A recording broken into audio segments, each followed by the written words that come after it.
সূরা বনী ইসরাঈল থেকে যে একটা আয়াত আপনাদের সামনে তেলাওয়াত করেছি, আল্লাহ তাআলা এই আয়াতের মধ্যে লক্ষ্য করে বলেন, وَقَضَى رَبُّكَ أَلَّا تَعْبُدُوا إِلَّا إِيَّاهُ وَبِالْوَالِدَيْنِ إِحْسَانًا।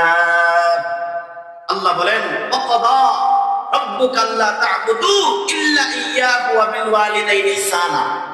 আল্লাহ চূড়ান্ত ফয়সালা দিয়ে বলেন যে চূড়ান্ত ফয়সালা, এই ফয়সালা আমরা অর্থ বুঝি যে চূড়ান্ত ফয়সালার অর্থ হলো এর উপর আর কোনো ফয়সালা নাই, হতে পারে না।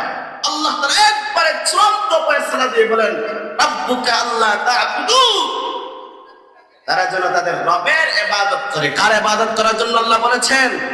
রবের ইবাদত। কার ইবাদত? রবের ইবাদত। আল্লাহ আয়াতের মধ্যে বলেন, আমা খালাকতুল জিন্না ওয়াল ইনসা ইল্লা লিয়াবুদুন।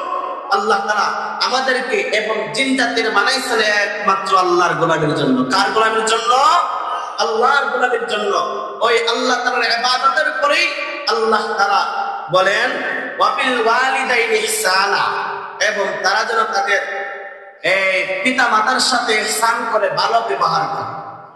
দেখেন, আল্লাহর ইবাদতের পরেই একটা ইবাদতের কথা বলেছেন যে মা বাবার সেবা করা, মা বাবার খেদমত করা। মা বাবার খেদমতের দ্বারা, সেবার দ্বারা আল্লাহর জান্নাত পাওয়া যায়। জোরে বলে সুবহানাল্লাহ। এক সাহাবী নবীকে জানায় দেন, নবী, সন্তানের উপর পিতা মাতার হক কি? সাহাবী জানায় দেন, নবী, সাহাবী বলে, নবী, সন্তানের উপর পিতা মাতার হক কি? নবী বলেন, হুমা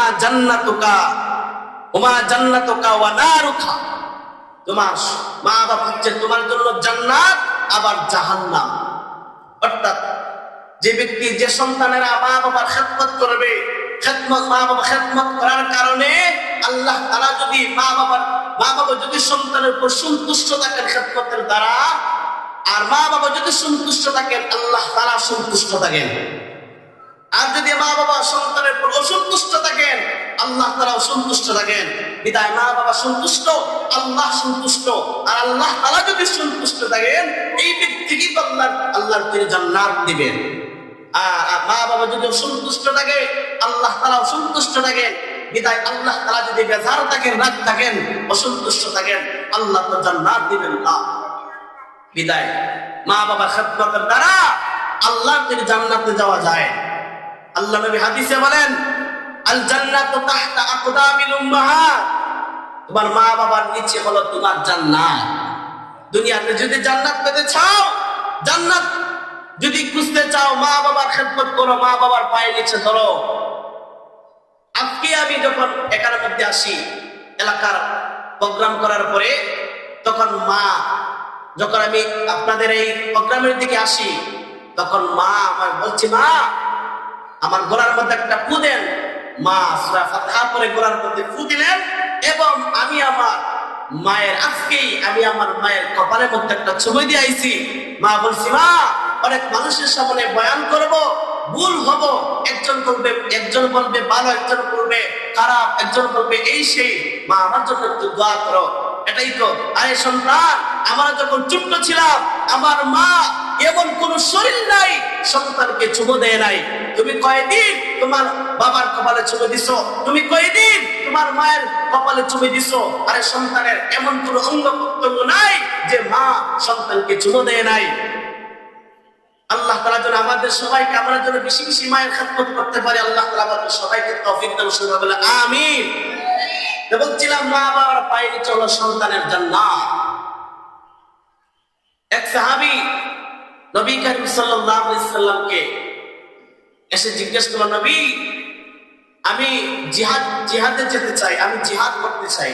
নবী বলেন, তোমার মা বাবা কি দুনিয়াতে বেঁচে আছে?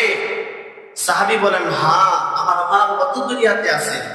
নবী বলেন, তুমি তোমার মায়ের খেদমত করবে, তুমি তোমার মা বাবার খেদমতের মাধ্যমে জিহাদ করেছে। বলে সুবহানাল্লাহ।